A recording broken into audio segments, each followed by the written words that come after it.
But now they head back to Boston. What happens next, fellas? And the beatdowns continue on the road now. I see. Yeah. I see. It's a wrap. So, you know what? James Harden in the playoffs with the Rockets. What do you think about that? I think that's too much. Whoever's saying that. Entire career, too much. Wildin'. And No! and catch up. You stupid. Right now. You stupid. Sports Nation is presented by Toyota. So my man's with the horse carriage. Going We go to Taco ride Bell. to the top. That's crazy. Welcome to Sports Nation. Carrie champion Marcellus Wiley, Amin El Hassan. Yo. LZ is very sick. Nah, LZ is really selling it. For it. Yeah. 2 days in a row after vacation, stop it. Hey, and boss man in the building, too. I saw Kevin Wilds walking around. Shout out to Kevin Wilds. Where is LZ? Uh-oh, big trouble. Meanwhile, let's get it started. We're going places. Presented by Toyota. All right. So game 4, LeBron with 44. Cavs even the series against the Celtics. Now the series heads back to Boston. Earlier on First Take, Stephen A. talked about who has the advantage. Let's listen. I think Boston still has an advantage, and here's why. When you look at the Boston Celtics, the fact that they came back and they played competitively, I look at them and I say, all right, if they go back and play in Boston the way that they play in Boston, you got games 5 and 7 in Boston Garden because they're not going to lose if they play the way we've been seeing them play at home. But I think it's going to take a Herculean effort from LeBron James and contributions from others. Everything has to fall in line in Game 5. They're under pressure to do this. They do not want a Game 7 in Boston. Okay.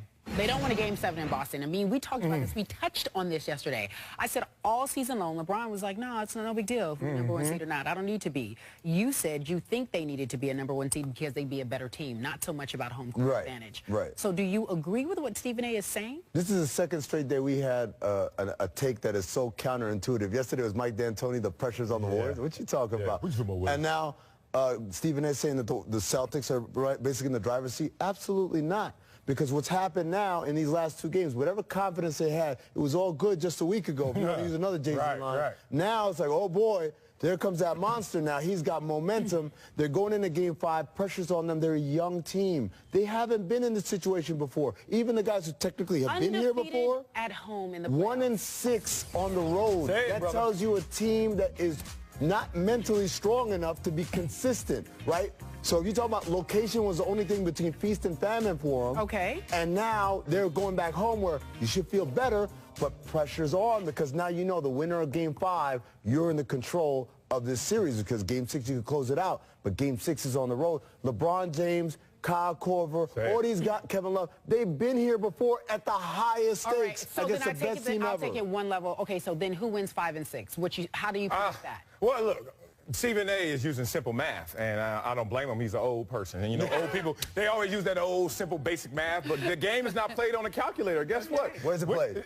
Mental mojo right now. And the mental mojo right now is all in Cleveland's favor. He's talked about it. Guys who have been there before, played at high levels, and now feeling themselves. the best team ever. Right, and they played this Boston Celtics franchise last year when they were the number 1 seed, and they went out there and gentlemen sweep. That's what happened. So competitively, Stephen A., brother, how many teams? I'm here to tell you, man, this series is a wrap. I think it goes 7. Okay. But I have a question for you. We have more belief in that Boston will actually lose a game at home or Cleveland can win a game in Boston? I don't think Boston's going to lose a game at home. I don't. So that means you said that Boston's going to win. It's a wrap. And I actually agree with Stephen A. because they have home court advantage. You're saying because they're young that they're not going to win. I think home court advantage is a front-runner thing. Like, what do you mean by that? Because when they're up, when the series is tied, when it's 2-0, they're up, they're feeling good, it means something. But as the pressure rises, 1-6 on the road tells me that they don't play well when the pressure is on. And when is the pressure on? When you're away from home. You come at home, but it's a different kind of pressure now. Yes, ma'am. Does LeBron want to lose in the conference finals or in the NBA finals? NBA finals, but he's going to lose. How do you know that? Oh, yeah, because I'd rather get close and almost there than to be back here saying what could have been. You telling me if it goes to 7, you taking them over LeBron James in Game 7? Okay, so let me tell you something. Okay, here we go. I'm not going to go that far, but I am going to agree that they do have the competitive edge. I'm not going to go that far, but I do think the Celtics have the competitive edge. You got that simple math? Simple 2. 1 + 1 equal 2. You hold it in there, everybody. Don't you start. Big game James, folks. James Harden and the Rockets had the largest loss in franchise postseason history, and Big Oliver of Sports Illustrated writes that Harden's reputation hangs on his response to Steph Curry's ability to change the game in a matter of minutes. You know he rains threes. Take a look at this. We're going over Harden's playoff record. In 2015 Western Conference Finals, lost to Golden State, blown off the court by 35 in Game 3, and then obviously they lost in Game 5. 2016 first round against Golden State, Houston dropped Game 4 by 27 and lost an embarrassing Game 5. And then there was Harden's no-show in last year's Western Conference semis against the Spurs. He scored 10 points in Game 6 when they were eliminated. Wow. Meanwhile, let's just consider we were calling him the MVP last season as well, and he scored 10 points in Game 6. Do you believe, in fact, his reputation hangs in the balance during this series? No, because he's a young man, and he's going to play a lot of years after this, and whatever failures he has here, he's got many more years to make up for it and win a championship or two, maybe. Why? Because he's not 35. He's like 28, 29. So he's in the prime age. He's not doing simple math. He's in the prime of his career, so he's still in a position to win championships down the line. And we all know everyone's memory gets erased as soon as you get that ring. Yeah, you know, I hate arguments like this. It's a zero-sum argument, basically. Is it? And yeah, and look, I'm a fan. It really is.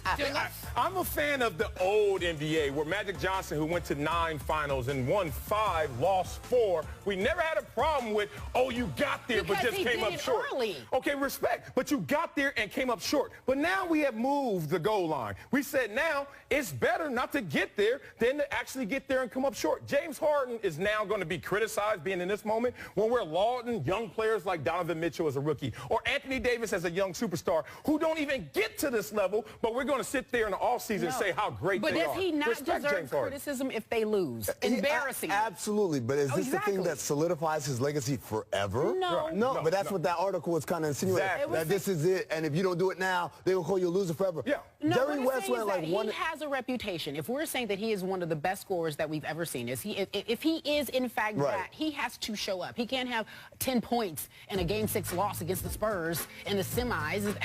That's not what he does, correct? Jerry West was like 1-8, 1-9 in NBA Finals for his career. You know what his nickname was? What? Mr. Clutch. The logo. Clutch. The logo. Right? So Kobe Bryant said, y'all shoot. Y'all shoot in the playoffs. All right. Yeah, man, like, look, we forget everyone these has these pitfalls, but you can overcome it if you win. Yeah. Okay, I agree. So this story is apparently that we're getting ready to do next all about. This is a mean story. Oh, my God. Zlatan Ibrahimovic. Well, you ain't watching no soccer. Received a red card for slapping an opposing player in the head, and then all of a sudden they both fall. On like, how does he get hurt? How does Ibrahimovic get hurt in this? What happened exactly? So, from my understanding, our producer says you think this is the best story of the day. The floor is yours. Why is that? First of all, anytime we have an opportunity to talk about the biggest star to ever grace the city of Los Angeles. Oh, get out of here. Biggest star. What? Biggest star to ever grace. Zlatan Ibrahimovic. The Zlatan, man. It's the Zlatan. I don't know who. Yeah. No, you mean Slauson? Is that what you trying to say? I ain't never heard no Zlatan. I heard the Slauson. I ain't heard no Zlatan. Go ahead. This dude right here, he's so great. Regular flopping, not a lot. Yo, that's so easy. That's so elementary. Look what he does here. Slap the dude first. I'm going to slap the dude first and then flop. Look at the technique with the same synchronization. No, the guy stepped on his foot, so he was in. Oh, so you flopped with your head when he stepped on your foot? You gotta grab my face. You gotta grab my head. It hurt. I'll tell you one thing. This is where the MLS falls behind regular football, as we like to call it, in the rest of the world. Tell me. What is this video replay mess that y'all got from the NBA and NFL, man? That's not what this life is about. Let these guys flop, and if the rep didn't catch it, well, damn, he didn't catch it. This man right here is an artist. He went down and touched his foot because he hurt his foot. See, he smacked him, and he's like, artist. Oh, my foot. Yeah, well, look, we all know we've been in that position before. The teacher doesn't catch the jokester. She catches the one who's laughing. So, you know what? I'm going to smack you and go down with you and let you figure that out. All right. So that actually pretty fun. Speaking of a smack, coming up next, Jalen Rose said something that was pretty interesting. A little bit of a smack to Kyrie's feelings and the Celtics' postseason success. You don't want to miss this. What is this show? It's called Sports Nation. Oh, okay. Smack you a mean. Yeah. Sports Nation is presented by Toyota. Let's go places. I'm a big old boss. I like it, though. Bad news, time for 3 cheers. Oh, baseball? No, Celtics Cavs. Oh, well, look at us growing up. Ref. No. Slipped out of bounds. Yeah. Brand go down, everybody. Well, that's not. Yeah. Blame the brother, huh? Yeah. I bet they gonna blame the brother. Yeah. Look at He got Brad. nervous. He was like, what? Wait, what happened? He got them shiny Yeah, shoes. He ain't exactly. standing up long. Look Yeah, at- it's actually Brad going down. All right, 2 cheers for, thank you. Four Jaylen bracelets. Brown staying in Cleveland, folks. He misses Oh, this. everybody was missing dunks. He had a nasty one later with the left hand. Oh, yeah. And Jaylen Brown. rebounded. Jaylen Brown missed his. Everybody did. You said that. Yeah. 3 cheers. Here's baseball. You get it done. I did. Who was the other guy? I forgot his name. 3 cheers for Padres outfielder. Fran Mil Reyes. I'm still talking about Comes Jaylen up Brown. short, diving for the fly ball. Your mama went with Fran Mill? Boy, that must be a special uncle in your life, bro. Yeah, pretty Fran Mill. Two of them. What? Yeah. Francis and Miller. Miller. Francis and Emil. All right. I love Welcome them back to Sports Nation. Get right to it with topics. Indispensable. Let's talk about Okay. this. The Celtics have been without Kyrie Irving since March when Irving underwent knee surgery. We know about that. Young Celtics have survived and advanced. They're not scratching and surviving. They're surviving and thriving. Now they have a chance to advance to the NBA Finals. Our friend Jalen Rose shared this take on how Kyrie is feeling as he watches his team from the bench. Let's listen. I heard that. If somebody says Kyrie Irving wants the Boston Celtics to win the championship without them, they're flat out lying to you. Whoa, here we go. What? Here we go. You think that he wants to see the Boston Celtics win the East and upset the Golden State Warriors? You know, the champion is his hairline. Meanwhile, That thing crispy, ain't it? his hairline He's my is hero. always together. Is it not? Meanwhile, do you agree with him at all? Look, I'm not here to put my thoughts in the heads of another player, but if you are a star and you are thought of as irreplaceable, the last thing you want to do is see that, oh no, we replace you with Terry Rozier. Like, because then just how valuable are you? It's one of the reasons, by the way, that like a month ago or so on ESPN.com, we were asked to come up with trade scenarios for Kawhi Leonard. I said, if I'm Boston, I say Kawhi for Kawhi. Kyrie for Kawhi, what do y'all think? Because if I'm looking at what's happening right here, do I really need a point guard, or can I add another How dude? dirty would that be? But that's the but that's business. Danny. Yeah, Hold yeah. on. Happened, but How dirty is Danny? Yeah, you want to ask Isaiah how dirty Danny is? Yeah. Hi, Danny. Could you imagine? I'm sorry, you took me on this perfect. tangent. It would be Could you perfect, though. imagine if, in fact, they did that trade? Oh, then that's the team I think that could actually compete with the But Warriors. why you sound so shocked? Like, Because you're right. we're all guilty of this. You're right. First law of nature is self-preservation. And guess what? You want to feel your worth when you're especially a franchise player. I've been there before. Like, You look, been there, right? What LZ happened? feeling that way Wait, right now. LZ feeling that way right now. I'm like, only when somebody better than me. So look, when I was in the pros, I used to root for Bruce Smith to get hurt a little bit, just a little bit, not a lot bit, but a little bit, Bruce, like so I could do that, buck that thing, and get that money. Highest paid player in charge of history, that guy. So yeah, you got to said on root the show for him. before that What? you were not that competitive and you weren't that. Oh, I'm not competitive, but I want my shine so I could go get mine. Yes, definitely. You gotta get paid. You got to get paid. Okay. Yeah, come on, man. Okay, I ain't grow so up talking you about think Super Bowl. Kyrie's sitting there like, hey, No, Kyrie Irving is sitting there saying this. I hear a lot of noise about how this team can play well without me. Sure. So I want to make sure they go out there and do as well as they can, but stop short of playing well without me, because then he's on the They trade win block. a championship without him, Yeah, it's then a he's wrap. absolutely irrelevant. That's what was happening to Boogie He's Cousins in the irrelevant. playoffs. Remember them Boogie Cousins in the playoffs? Oh, one, you're injured, but two, they look better without you. No one wants to hear that. no one wants to hear that. Now, let me ask you this. Do you really think Kyrie believes that anybody on that team is better than him? No, it's not it's not about that they're better than him. And The does chemistry. Danny They need even him. feel that? You Right. don't, It's not you don't think Danny thinks they need him on that team? Well, we're saying in the hypothetical, what Jalen was saying, if Yeah. they win a championship, asking. if they win a championship, which they're not going to do, but Right. if they did, in that hypothetical, He's rooting then against they don't need him. Yeah, exactly. Sorry, they just Every time you take they beat your- the Warriors and the Cavs. Yeah. No, they don't need him. Your vacations, which you've taken many of, You don't to need- Mexico, I know. and every time you go, you know you're checking them ratings. Is Marcellus hosting better than me or not? You don't want this show to thrive without you. Actually, Yeah, I I want LZ. I actually, want it not easier. on. Not on. I got you beat on that. LZ sitting at home right now. You like, see my oh, legs? that's I ain't up. worried about you. You ain't I ain't lying. worried about you, dog. I'm moving on. I canceled when I wasn't on. Okay, everybody's built that way. We're all built that way. Joel Embiid, the Joker. During the Celtics Cavs game last night, Joel Embiid tweeted out the following: "You're awful." Taking a shot at Aaron Baines. He goes, "Man bun in the NBA just to get dunked on." So I don't know if this is petty. I appreciate it. What do you think, Marcellus? Look, I'm not all in on this one. And usually I love me some Joel Embiid, especially social media, Twitter, trolling, all that. Twitter, too. Yeah, that too. That's a new one. Here's the problem.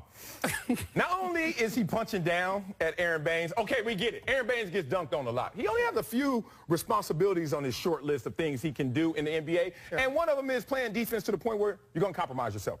But not only are you punching down Embiid again, you're punching out of bounds. Bro, you're not even playing anymore. Right. Y'all out of the postseason. And I'm still hearing you talk noise about a guy. Yeah, you got him. You posterize him. But let that live instead of your conversation coming from a wild theme park, wherever he is. See, my first reaction was, I'm here for the jokes. I don't care. Right. That's a great joke. Get it off. But then I started thinking about the source of the joke. Joel Embiid. If it was anyone else that tweeted it, anyone who was out of the playoffs, whatever, we would have laughed and kept it moving. But Joel Embiid, and I thought about Joel Embiid, where's the sense of the salt? Where's it coming from? And if you remember in the elimination game, Game 5, Joel Embiid had the layup to try and... Oh, yeah. And who was defending him on that play? Good point. Couldn't get that. He didn't have a left hand one. Right here. Who was the guy that stopped him? Who he knows he's clearly better than, but in that moment, he wasn't better than him, right? So basically, Embiid, since the end of this game, since this elimination, all he's been doing is what? Thinking about Aaron Baines. Even at the water park? Everything he been doing right here. Game's over. You know, he walking off the court. Celtics win. And what's he doing? But you guys... he's thinking about... Any minute now, the thought bubble going to come up. There it is. He's thinking about, damn, I can't believe that. But you know what? The season was over, Carrie. So he went, he said, I'm going to Bahamas. I'm going to the water park. Let's go down the water slide. I'm going to relax. Were you on the show saying you were applauding his pettiness when he refused to shake their hand? Unwind a little bit. You know what he was thinking about down the water slide? Oh, yeah. Thinking about that. I can't believe he did that to me. And then he's watching the game last night. And he's watching Aaron Baines like, I can't believe it. Time out for this. I want everybody's in trouble. He's over there carb loading. I ain't dealing with that. Meanwhile, I think you guys are, I don't know about this. Sometimes you're in on it, sometimes you're not. You got to be all in on him or not. I don't like how you guys are. Nah, why you gonna box us in? Context matters. Context nothing. It does not matter. Context matters. Tweet something versus not shaking a hand. He's at home. And the dude is not as good as you. Let it live. Not even. Carrie, let me tell you right now. Give it to me. I'm here for the jokes, and he had a great joke, but guess what? I had a better joke. Oh, okay. That's what it is. With the help of our producers. Shark eats shark, man. Dog eats dog. That's what we're out here. All right, so we got to take a break, folks. But the latest episode of Detail available now on ESPN Plus. Is he using this voice? Yeah, because it's good. This voice. We're talking about the Kobe breaks it all down with Steph Curry's defense. I can send him this way. Spring League. And it's James Harden the scrub. Oh, no. That's where they go at. And we'll have a special tonight. Tuesday night baseball doubleheader. Indians take on Cubs, 7 Eastern. Are you guys watching this tonight? No, but that's all right. I watched that one. Now it's time for winners and losers. You'll watch the Dodgers. Yeah. Loser plaques, the Bay Area Sports Hall of Fame in San Francisco, retired soccer champion. Gary Busey. That does not look they did it wrong. Wait a second. We have an update. We have an update. Apparently, the president of the Hall of Fame basically said they did her wrong. They're going to redo the plaque. I bet. He sends in a new photo. Whoa, they blamed it on the photo? What? First you want a photo. You already know. This box is stronger than you, my man. Woo. Man, that looked like a Walton. They blamed it on the photo. Apparently, this next Nick Nolte in the Hall of Fame. Powerful flight. And it's 48 hours, Nick Nolte. Marcellus. A flight to the Netherlands had to make an emergency landing after a fight broke out because a passenger wouldn't stop passing gas. Yeah. Now, Marcellus, I know that you've been in that situation before, correct? Yeah, the flight one was not as funny. I was blowing it up one time, and the flight attendants were talking trash about me, but not to me because they were scared. But it happened one time in our meeting room in San Diego. Oh, no. Leo Carson launched, and we had to evacuate, like, the room and everything, and Coach said, if y'all were in the real world, in IBM, you wouldn't pull this BS, so don't be doing that here in the NFL. Boy, we were crying, so yeah, I've been there before. He's married with kids. Yeah. People like Dutch oven. Day two, too. She got used to it on day 2.